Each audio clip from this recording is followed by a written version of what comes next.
ئەگەرچی لەشکری تورکیا لە سەرەتایی هێرشەکانیدا دەیگوت دەتوانێت بە چەند کاتژمێرێک شاری عەفرین داگیر بکات، بەڵام زیاتر لە هەفتەیەکی ویست تا لەشکری تورکیا و لەشکری ئازادی سووریا بگەنە بەرزاییەکانی قەستەر کە دەڕوانێت بەسەر شاری عەفریندا. ئەم بەرزایانەی قەستەر گرنگیەکی استراتیژیان هەیە، چونکە بەرزترین شوێنە لەم ناوچەیەدا و پێشتر بەدەست پەکەکەوە بووە.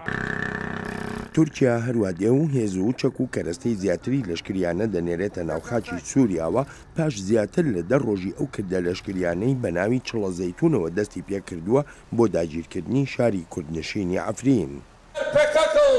پەکەکە بێت یان پەیەدە یان یەپەگە، جا هەر ناوەکی هەبێت بە پشتیوانی یازدان لە ناویان دەبین و هیچ بەزەیەکمان نابێت بەرامبەر ئەوانەی هێرش دەکەنە سەرمان و دەبنەمایی هەرەشە و مەترسی بۆ سەربەخۆیی و سەقامگیریمان.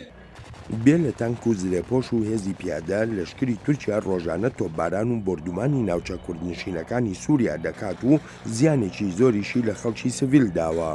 الكلاك هورد خويا بحكي ويا بجش كلمة أردوغان قصفة كي جندي ما بوليو وشيء غرز مورد توبالو وجندي كردو أمش دربي وين هاترسن أجر تشد بملابي أم جندي خبر نادن أم زيتوني خبر نادن حرب دارك زيتوني أمي شهيد كي بدن دس أم نادن أردوغان أجر دنيا عالم لهف كفي أم آخا خد در ناكفن ما چه دخوازن جمع هر چهار پرچه کردستان را ما ای وقتی چی تر دخوازش ترکی ده سر عفرین خلکی ما دکوجه مالا دشوتینه مالا تالاندکی ما چش ما دخوازه ام لسر آخا خونه خودی آخا خو شرف و نامسا خونه چش ما دخوازن ام جوان دپرسن پێدەچێت ئەمێرشانەی تورکیا و شەڕەکانی تری ناو وڵاتەکەش کاریگەریەکی نەرێنیانە بێت لەسەر ئەو هەوڵانەی بۆ ئاشتی دەدرێن لە سووریادا.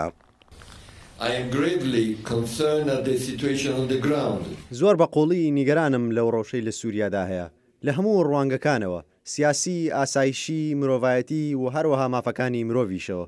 گرنگە کۆتایی بە توندوتویژیەکان بهێنرێت و سەروەری سووریا بگەڕێنرێتەوە و خواستی ڕەوای خەڵکی سووریا بێتە دی لە ڕێی ئەو پرۆسەیەوە کە نەتەوە یەکگرتوەکان سەرپەرشتی دەکات.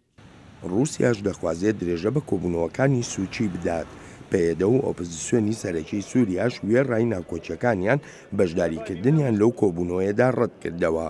ئەم ڕۆژ ژمارەیە لەو شاندانەی بڕیار بوو بەشدار بن بەڵام لە فڕۆکەخانەی سوچی نەچوونە دەرێ چونکە ئاڵای سووریا هەڵکرا بوو هەروەهاش لۆگۆی حکوومەتی سووریا هەڵواسرا بوو و ئێستاش چاوەڕوانن بگەڕێنەوە بۆ ئانکەرە.